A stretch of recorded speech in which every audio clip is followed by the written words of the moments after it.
பிச்சைக்காரன மாதிரி கூட மதிக்கவே முடியாத ஏன் ஒருத்தனுடைய கண்ணீருக்கு நிற்கிறவர் தான் இயேசு. நம்மளையெல்லாம் தேடி வரணும்னு என்னங்க இருக்கு? நம்ம அவ்வளோ பெரிய ஆளா? ஊரில் 3வது தெருவில் இருக்கிறவங்க கூட நம்மளை மதிக்கலை. நம்மளை விட கொஞ்சம் காசு வச்சிருக்கவங்க கூட நம்மளை மதிக்கலை. ஆனால் இந்த ஏழையினுடைய கூப்பிடுதலுக்கு யார் வந்தா? சத்தமாக சொல்லுங்க, யார் வந்தா? கையை உயர்த்தி நீங்க வந்தீங்க ஆண்டவரே,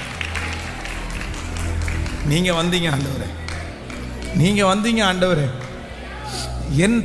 என்ன தேடி நீங்க வர்றதுக்கு நான் எம்மாத்திரம் ஆண்டவரே, என்ன தேடி நீங்க வர்றதுக்கு எம்மாத்திரம் ஆண்டவரே.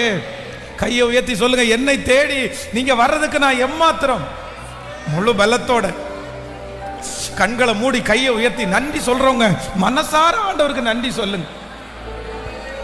யாரும் மதிக்கவே இல்லை, சொந்தக்காரனே